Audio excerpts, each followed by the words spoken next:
कक्षा 11 के छात्र एवं छात्राएं ध्यान दें। कल जो आपको पढ़ाया जा रहा था कबीरदास द्वारा रचित साखी, उसी में बढ़ते हुए क्रम में आप देखेंगे नववीं साखी को, लंबा मार्ग दूर घर बिकट पंथ बहु मा भार, कह संतों क्यों पाइए दुर्लभ हर दीदार। कबीरदास जी कहते हैं कि भगवान का जो मार्ग है वह बहुत लंबा है, उनका घर भी दूर है और मार्ग में चलने में अनेक प्रकार की परेशानी है, बाधाएं, वजन सहन करने पड़ते हैं। तो हे सज्जनों बताओ, जब इतने दुर्लभ दीदार माने दर्शन, जब इतने भगवान के दर्शन कठिन हैं, फिर क्यों किए जाएं।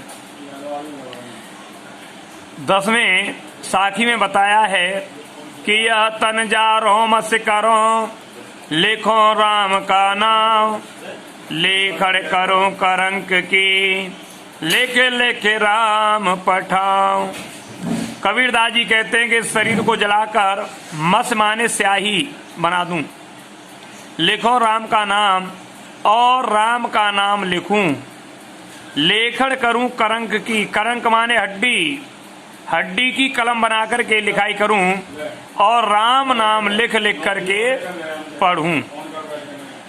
के बिरहन को मीच दे, के आपा दिखलाए, 8 प्रहर का धांचड़ा, मोह पे सहान जाए। कबीरदास जी कहते हैं कि भगवान या तो मेरी दुखियारी आंखों को बंद कर दो या इन्हें अपने दर्शन करा दो। 8 पहर यानी 24 घंटे, 3 घंटे का एक पहर होता है, 3 घंटे का एक प्रहर होता है, 24 घंटे यानी 8 पहर। कहते हैं कि 8 पहर का दुख मुझसे सहन नहीं होता है। कबीरदास जी कहते हैं कि हे भगवान या तो मेरी दुखियारी आंखों को बंद कर दे या इन्हें अपने दर्शन करा दे। 24 घंटे का जो दुख है मुझसे सहन नहीं हो रहा है। 12वीं साखी में कबीरदास जी बताते हैं कि कबीर रेख सिंदूर की काजल दिया न जाए, नैनू रम्या रम रहा दूजा कहाँ समाए। कबीरदास जी कहते हैं कि सिंदूर की रेखा में काजल नहीं लगाया जा सकता, ऐसे ही हे भगवान तुम मेरी आंखों में बसे हुए हो, दूसरा कोई नहीं आ सकता। 13वीं साखी में कबीरदास जी बताते हैं कि सायर नाही सीप बिन स्वात बूंद भी नाय, कबीर मोती नी पुजे शून्य से सरगढ़ माहे। कबीरदास जी कहते हैं न सागर है, न सीपी है, न स्वाति नक्षत्र की वर्षा की बूंद है, फिर भी पर्वत के किले में, फिर भी पर्वत के किले में शून्य जैसे आकार के नए मोती उत्पन्न हो रहे हैं। कबीरदास जी कहते हैं न सागर है, न सीपी है, न स्वाति नक्षत्र की वर्षा की बूंद है, फिर भी पर्वत के किले में शून्य जैसे आकार के नए मोती उत्पन्न हो रहे हैं। 14वीं साखी में बताते हैं कि पाणी ही ते हिम भया, हिम हवे गया बिलाय, जो कुछ ता सोई भया, अब कछु कहा न जाए। कबीरदास जी कहते हैं कि पानी से ही बर्फ बनी और बर्फ पिघल करके पानी बन गया, जो पहले था वही बाद में हो गया, अब उसके विषय में कुछ नहीं कहा जा सकता है।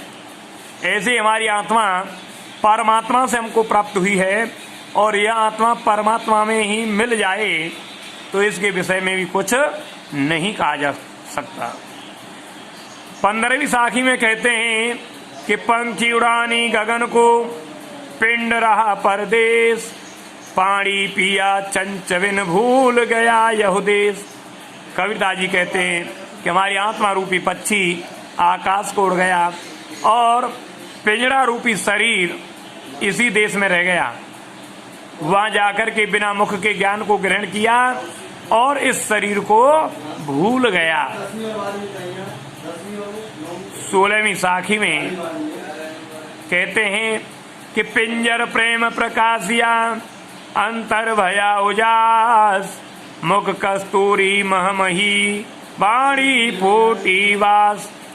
कबीरदास जी कहते हैं कि हमारे हृदय रूपी पिंजरे में ज्ञान का प्रकाश होने से अंतःकरण में उजाला हो गया, मुख के द्वारा कस्तूरी रूपी महक आने लगी और अच्छी अच्छी बातें मुख से निकलने लगी। 17वीं साखी में बताते हैं कि नैना अंतर आव तू जो हो नैन झपे, ना हो देखो और को ना तुझ देखन देव। कबीरदास जी कहते हैं कि भगवान तुम मेरी आंखों में आ जाओ, मेरी आंखों में बस जाओ, जिससे मैं अपनी आंखों को बंद कर लूं, न मैं किसी और को देखूं और न औरों के द्वारा तुम्हें देखने दूं। 18वीं साखी में कहते हैं कि कबीर हर रस यों पिया वाकी रही न थाक, पाका कलश कुम्हार का बौर न चढ़े चाक।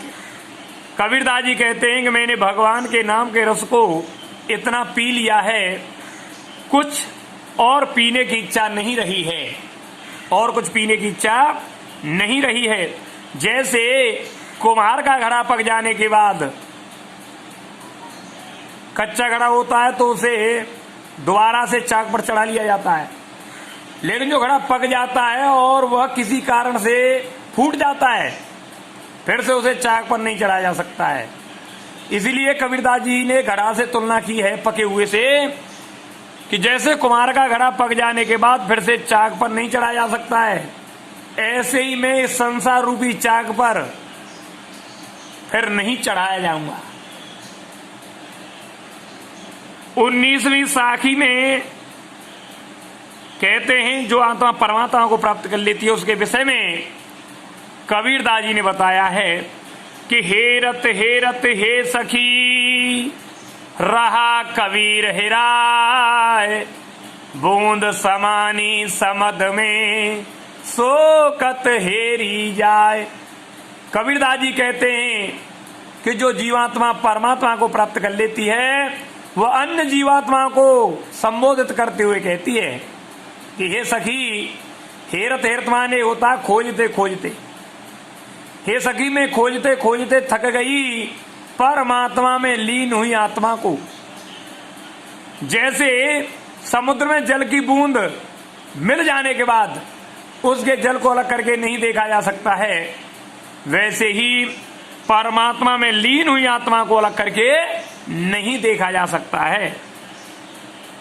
20वीं साखी में कबीरदास जी ने बताया है कि कबीर यह घर प्रेम का खाला का घर नाय, शीश उतारे हाथ करे सो पैठे घर माहे। कबीरदास जी कहते हैं कि यह घर भगवान का जो घर है, प्रेम का घर है, मौसी का घर नहीं है। खाला माने मौसी। जो अपने सिर को हथेली पर रख लेगा वही इस घर में प्रवेश कर सकता है।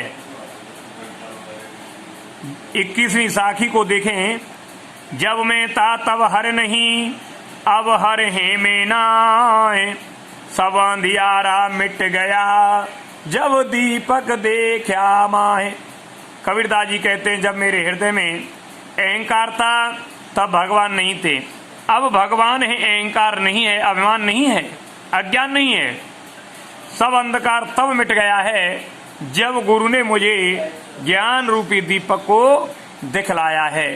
कक्षा 11 के छात्र एवं छात्राएं इन सभी साखियों को अच्छी तरह से पढ़ेंगे, अर्थों को समझेंगे और फेयर कॉपी बना करके उसमें लिखेंगे। जब फेयर कॉपी चेक कराई जाएंगी आपको बता दिया जाएगा।